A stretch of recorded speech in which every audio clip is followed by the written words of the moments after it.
হতেই হবে। ওদের মতন দুজন নামজাদা নিরস ব্যক্তি বোর্ড মিটিং এ প্রস্তাব রাখেন যে টয়লেট রুমে আপাদমস্তক দেখা যায় এরকম একটা আয়না রাখা দরকার।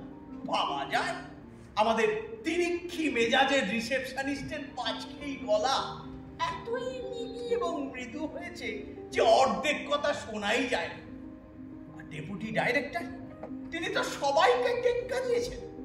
তিনি তার এতদিনকার কোট খুলে রেখে কেবল মুখ টিপে হাসছেন আর চোখে নিজের দুখানি কাঁধ দেখছেন। সারাক্ষণ তো মিটিং এ কথাই বললেন কেবলমাত্র দুটি কথা।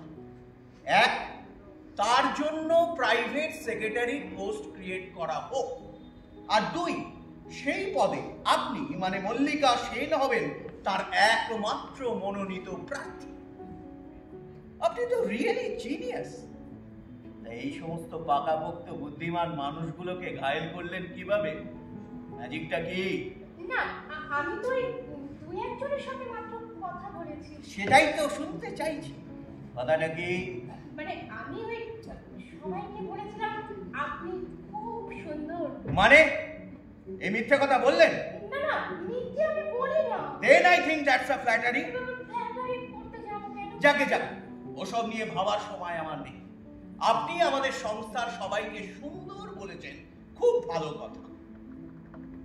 ও হ্যাঁ, আপনাকে আমাদের সংস্থায় একটা চাকরির ব্যাপারে দেখা করতে বলেছিল। হ্যাঁ, কিন্তু আমাদের ডেপুটি ডাইরেক্টর যখন নিজেই এই বিষয় নিয়ে ভাবনা চিন্তা করছেন তখন আমার দায়িত্ব ফুরলো। ও তাই নাকি? তাহলে আমি চলি। এক মিনিট, একটা কথা বলবো। আরে বসুন না প্লিজ।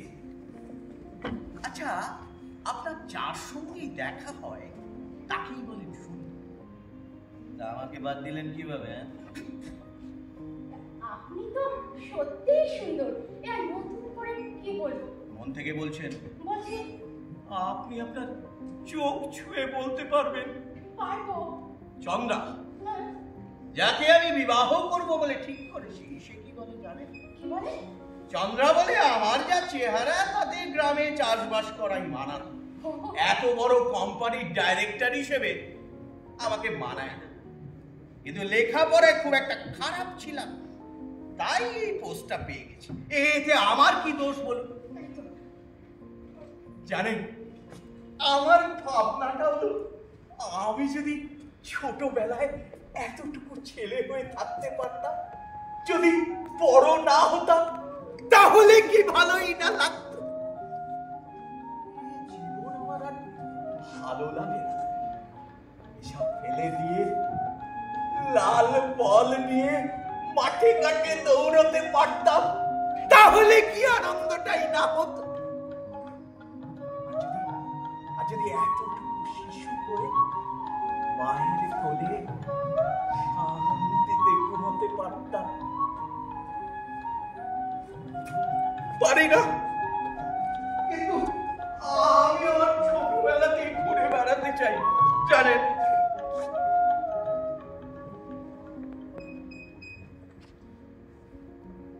ওভাবে তাকিয়ে আছেন কেন?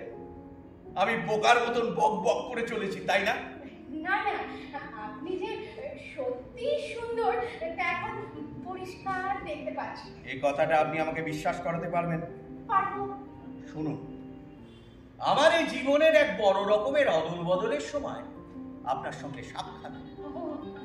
কাল সন্ধ্যেবেলায় চন্দ্রাকে আংটি পরিয়ে আমাদের বিবাহের কথা অ্যানাউন্স করব, এটাই ভেবে রেখেছি। কিন্তু এখন একটা প্রবলেম হয়ে গেল। চন্দ্রা আমাকে অসুন্দর দেখে, কিন্তু আপনি বলছেন আমি সুন্দর। যদি আপনার কথা সঠিক হয়, তাহলে যে আমাকে অসুন্দর দেখে তাকে বিবাহ করাটা ঠিক কিনা সেটা ভেবে দেখতে। আপনি কি সুন্দর বলে যদি এরকম অঘটন ঘটে থাকে, তাহলে সত্যি আমি অন্যায় করেছি। আমি তাহলে চলি। বসুন, আমার অনুরোধ, বসুন প্লিজ। আচ্ছা বলুন তো, আমি কেন সুন্দর? ডাইরেক্টরের ব্যক্তিত্ব হয়তো আপনার চেহারায় নেই, ঠিক make it clear to me please. জানেন, ছোটবেলায় সবাই শিশু হয়ে জন্মায়, তারপর তারপর বয়স বাড়তে বাড়তে বড় হয়, বুড়ো হয়, কিন্তু কারো কারোর মধ্যে সেই শিশুর সৌন্দর্যটা রয়ে যায়। আপনার মধ্যে রয়েছে সেই শিশুর সৌন্দর্য। আপনার চলাফেরায়, কথাবার্তায়, সব কিছুতে একটা শিশুর ছায়া ভেসে বেড়ায়। তখন তখন আপনি খুব সুন্দর। জানেন, চাঁদ যেমন কোনোদিন বুড়ো হয় না, আপনিও তেমন কোনোদিন বুড়ো হবেন না।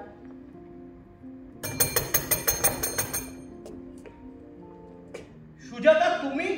কালো হরি কোথায়? কালো হরিদা লাউঞ্জে গেছে। চন্দ্রাকে ডেকে দাও এক্ষুনি।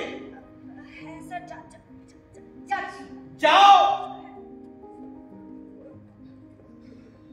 আচ্ছা, do I look like a laptop? আমাকে কি কোলে থাকা কুকুরের মতো দেখতে? কি সব বলছেন স্যার? না না, ভালো করে লক্ষ্য করো, কোন রকম মিল নেই তো। স্যার প্লিজ এসব কথা বলবেন না, মানে কি সব বলে যাচ্ছেন? ওরাং ওটাং দেখেছো? এইসব অদ্ভুত অদ্ভুত প্রশ্ন করছেন কেন? কিন্তু চন্দ্রা, এসবের মধ্যেই আমার মিল খুঁজে পায়। মজা করে? মোটেই না। চন্দ্রা, সিরিয়াসলি কথাগুলো বল। বসো চন্দ্রা। ইনি মল্লিকা সেন। চন্দ্রার কথা তো আপনাকে বলেছি। নমস্কার। আমাদের অফিসে মল্লিকা কি ধরনের চাঞ্চল্য এনেছে তা তুমি নিশ্চয়ই জানো চন্দ্রা। জানি। চন্দ্রা, 4 বছর ধরে তুমি আমার প্রাইভেট সেক্রেটারি, এরপর তুমি আমার স্ত্রী হবে। আমি দেখেছি যে একটা ভিখারিকে 5 টাকার কয়েন দিয়ে তার কৌটো থেকে গুনে গুনে 4 টাকা তুলে নিয়েছো। এতেই আমি বুঝেছি তুমি হিসেবি সংসারী স্ত্রী হবে। কি সব পাগলের মতো বকে যাচ্ছে? তুমি কিন্তু সুন্দর মানুষকে সুন্দর দেখো। সুন্দর মানুষটিকে মল্লিকা বলেছেন সেই সুন্দর মানুষটি আমি। সবাইকে সুন্দর বলা তাহলে ওর একটা রোগ। সেই রোগটা তোমার মধ্যে থাকলে আমি খুব খুশি হতাম। ভেতরে আসতে পারি? কামেন। উনি আমার সাথে এসেছেন। সৌরভ বসু। বসুন। হ্যাঁ, ধন্যবাদ। তুমি আমার সম্পর্কে কি চিন্তা ভাবনা করেছো তা আমি মল্লিকাকে জানি। মল্লিকা বলেছেন আমার মধ্যে একটা শিশু রয়েছে। শিশু? হ্যাঁ, আর কি বলেছেন? বলেছেন আমি সুন্দর, আমার মধ্যে রয়েছে শিশুর সৌন্দর্য। ওসব সৌন্দর্য যার চোখে পড়ে তার কাছে। তোমার সৌন্দর্য নিয়ে আমি মাথা ঘামাইনি। আমার চোখে তুমি যেমন দেখছি তাই। যদি কিছু মনে না করেন একটা কথা বলবো ম্যাডাম। দেখুন, এই পৃথিবীতে একজন মানুষ এসে আরেকজন মানুষকে বলবে তুমি সুন্দর, এই উদ্দেশ্যটা কি খারাপ ম্যাডাম? ভাষণটি আপনি ভালোই দিতে জানেন। ঠাট্টা করছো? আমি বলবো এক্সেলেন্ট, সুপার। বুঝলে চন্দ্রা, খুঁজতে জানলে আমিও তোমার কাছে অন্য মানুষ হয়ে যেতাম। তুমি অন্য মানুষ হয়ে যাও তা তো আমি চাইনি। তুমি যেমন তাতেই আমার বেশ লাগে। তুমি সুন্দর না অসুন্দর তাতে আমার কিচ্ছু এসে যায় না।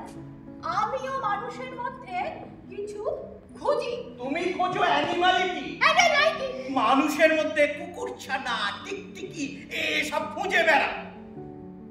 তোমার চুলে হাত বুলাতে বুলাতে মনে হয় আমি যেন একটা ল্যাপটপে নরম লোমে হাত বুলাচ্ছি। কি ভালোই যে লাগে। থামো। তার মানে আমার মধ্যে একটা চিড়িয়াখানা দেখতে পেলে তুমি খুব খুশি। বলতে পারো চিড়িয়াখানাকে তো মানুষ কম ভালোবাসে না। কিন্তু এত পশু প্রেম নিয়ে তো তোমাকে বেশি ভালোবাসা যায় না চন্দ্রা। এরকম ভাষণ আগে তো তোমার মুখে কখনো শুনিনি। কথাটা তুমি ভাষণ বলে উড়িয়ে দিচ্ছ, কিন্তু শুনতে শুনতে আমি নিজেকে সুন্দর হয়ে উঠতে দেখেছি। কেউ যদি এসে হঠাৎ করে আমার এই চেহারাটা সুন্দর করে দেয়, সে আমার কতখানি ভাব। এই যে হীরের আংটিটা তোমাকে দেব বলে এনেছি, কিন্তু এখন ভাবছি এটা কার প্রাপ্য যে আমার চেহারাটা সুন্দর করে দেয়, তার না তোমার? তোমার আজকে তুমি যাকে পছন্দ তাকে দেবে। চলি। আমিও দেখব এই সুন্দরের স্বর্গ কতদিন টেকে। এক্সকিউজ মি, আসছি। দেখি ভদ্রমহিলাকে শান্ত করা যায় কিনা, প্লিজ। চন্দ্রাদেবী হয়তো অভিমান করে চলে গেলে আমিও আজকে আসি। কিন্তু আমার যে অনেক কথা বলার আছে। শুনবো তো। কখন? যখন আমার মনের মধ্যে আপনার মতন এরকম শিশু জেগে উঠবে, তখন আমরা বন্ধু, তখন আমরা দুজনেই শুনবো। আসি।